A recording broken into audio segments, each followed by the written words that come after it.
अस्सलामु अलैकुम वरहमतुल्लाहि वबरकातुहू नहमदुहु व नुसल्ली अला रसूलिहिल करीम अम्मा बाद फ़क़द क़ाल अल्लाहु तबारक व तआला फ़िल क़ुरआनिल मजीद वल फ़ुरक़ानिल हमीद अऊज़ु बिल्लाहि मिनश शैतानिर रजीम बिस्मिल्लाहिर रहमानिर रहीम इन्नका लअला खुलुक़िन अज़ीम सदक़ल्लाहुल अज़ीम। हज़रत मोहम्मद मुस्तफ़ा सल्लल्लाहु अलैहि वसल्लम की विलादत बासआदत। कुछ दौलत पे नाज करते हैं, कुछ सूरत पे नाज करते हैं। जिनके हाथों में दामने मुस्तफ़ा हो, जिनके हाथों में दामने मुस्तफ़ा हो, उम्मती होने पे नाज करते हैं। हज़रत आमिना सरकार दो आलम सल्लल्लाहु अलैहि वसल्लम की वालिदा मुहतरमा फरमाती हैं, मैं जब उम्मीद से थी शहंशाह दो आलम मेरे पेट में मेहमान बनकर आए तो मैं अपने अंदर अजीब व गरीब तब्दीलियाँ और हैरत अंगेज़ कैफियत महसूस की। ज़चगी के अय्याम में औरतें बिलउमूम जो बोझ और तकलीफ़ महसूस किया करती हैं, उसका क़तअन मुझे एहसास नहीं हुआ। अगर कोई पत्थर मेरे पाँव के नीचे आ जाता तो रुई की तरह नरम हो जाता था। देहातों में रिवाज है कि औरतें कुएं पर पानी लेने के लिए जाती थीं, बारी बारी अपना डोल कुएं में डालती और पानी लेती हैं। हज़रत आमिना रज़ी अल्लाह अन्हा फरमाती हैं, मैं भी अपनी सहेलियों के साथ कुएं पर पानी लेने जाया करती थी। औरतें अपना अपना डोल डालकर पानी निकाल लेती। जब मैं कुएं तो पानी उठकर कुएं के मंडेर तक आ जाया करता था। हज़रत आमिना रज़ी अल्लाह अन्हा फरमाती हैं कि विलादत से पहले मुझे अजीब व गरीब ख्वाब नज़र आया करते थे, तर मुझे नूर दिखाई देता था। एक रोज़ मैंने अपनी सहेलियों को बताया कि जब से ये बच्चा मेरे पेट में आया है मैं अजीब तरह के ख्वाब देखती हूँ। औरतों ने कहा कि बहन, इन अय्याम में साए का असर हो जाता है, हम तो इन अय्याम में लोहे का कड़ा बनवा कर गले में पहन लेती हैं, तुम भी ऐसा ही करो, इससे ख्वाब नजर नहीं आएंगे। फरमाया कि मैंने उनके कहने पर अपने गले में एक कड़ा लोहे का बनवाया और अपने गले में डाल लिया। पहली ही रात में एक बुजुर्ग हस्ती सब्ज अमामा सफ़ेद रेश खूबसूरत और हसीन ख्वाब में नजर आए। मेरे करीब आकर उन्होंने अपनी शहादत की उंगली से इशारा फरमाया। इशारा करते ही मेरे गले का कड़ा टूटकर ज़मीन पर गिर गया। मैंने परेशानी के आलम में पूछा, बाबा तुम कौन हो और तुमने ये क्या जुल्म किया? फरमाया, बेटी मैं इब्राहीम खलीलुल्लाह हूँ, मैं तुम्हें बशारत देने आया हूँ कि तुम्हारे पेट में कोई मामूली बच्चा नहीं बल्कि नबियों का सरदार है। हमारी गैरत ने गवारा नहीं किया कि हमारी बेटी भी तो हम परस्ती का शिकार हो जाए। बेटी तेरे बतन में वो मुक़द्दस हस्ती है जो शिर्क व बिदअत, फिस्क व फुजूर, जुल्म व सितम के कड़े तोड़ेगी। ये जब दुनिया में आएंगे तो हक़ का बोलबाला होगा। हज़रत आमिना रज़ी अल्लाह अन्हा फरमाती हैं कि अय्याम हमल में मुझसे अक्सर खुशबू आया करता था। मक्का की औरतों में ये बात आम हो गई कि सरदार मक्का अब्दुल मुत्तलिब की बहू निहायत कीमती आतर इस्तेमाल करती है।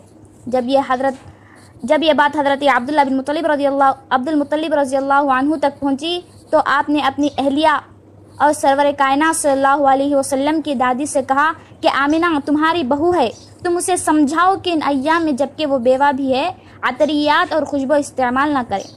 हज़रत सल्लल्लाहु अलैहि वसल्लम की दादी ने कहा, मैंने कई दफ़ा सोचा कि आमिना को बुलाकर पूछूं, लेकिन आजकल उसकी शख्सियत में ऐसा रौब व जलाल है कि मुझे उससे बात पूछने की हिम्मत नहीं।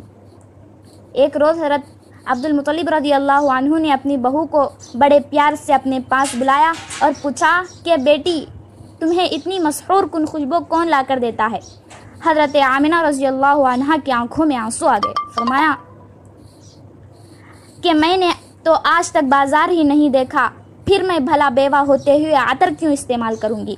आप खुशबू की बात करते हैं, इन दिनों जो कुछ मैं देखती हूँ अगर आपके सामने बयान करूँ तो आप मुझे पागल और दीवानी करार देंगे। मैं धूप में चलती हूँ तो बादल मुझ पर साया करते हैं, पहाड़ों के पास जाती हूँ तो वो मुझसे हम कलाम होते हैं, दीवारों के पास से गुजरती हूँ तो वो मुझसे बातें करती हैं, और दरख्तों के पास से गुजरती हूँ तो शाखें झुककर ताज़ीम करती हैं। चांद पर नज़र डालती हूँ तो वो आदाब बजा लाता है, बैतुल्लाह के पास से जाती हूँ तो वो मुझे खुशखबरी सुनाता है।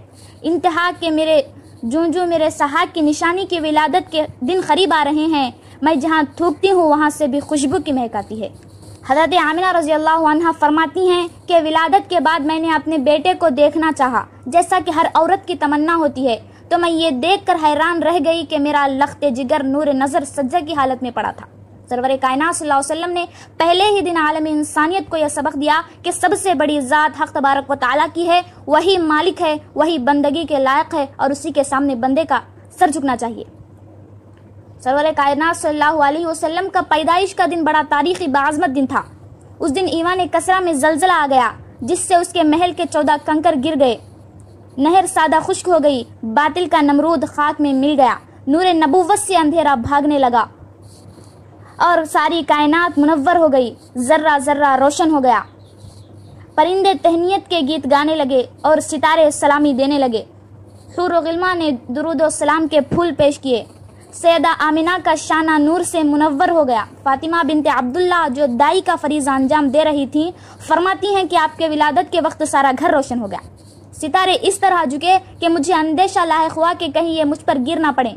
حضرت آمنہ رضی اللہ عنہ فرماتی ہیں کہ ولادت کے وقت میں نے ایسا نور دیکھا جس سے بصرہ اور شام کے محل روشن ہو گئے۔ حضرت حلیمہ رضی اللہ عنہ فرماتی ہیں رحمت عالم صلی اللہ علیہ وسلم کا جسمانی نشو و نما اس قدر تیزی سے ہوتی ہے کہ جب آپ 1 برس کے تھے تو 2 برس کے معلوم ہونے لگے، جب 2 برس کے تھے تو جسمانی طور پر آپ 4 سال کے معلوم ہوتے تھے۔ بعض علماء نے حضرت حلیمہ رضی اللہ عنہ کے حوالے سے دریافت کیا کہ سرکار دو عالم صلی اللہ علیہ وسلم کی پرورش عام بچوں کے برعکس ہوئی۔ نبی کریم صلی اللہ علیہ وسلم 3 ماہ میں بیٹھے اور 9 ماہ میں چلے اور 10 ماہ کی عمر میں بکریاں چرانے کی خواہش کی اور 1.25 سال کی عمر میں تیر اندازی کے مقابلے میں حصہ لیا اور 2.5 برس کی عمر میں کشتی کے مقابلے میں شریک ہوئے۔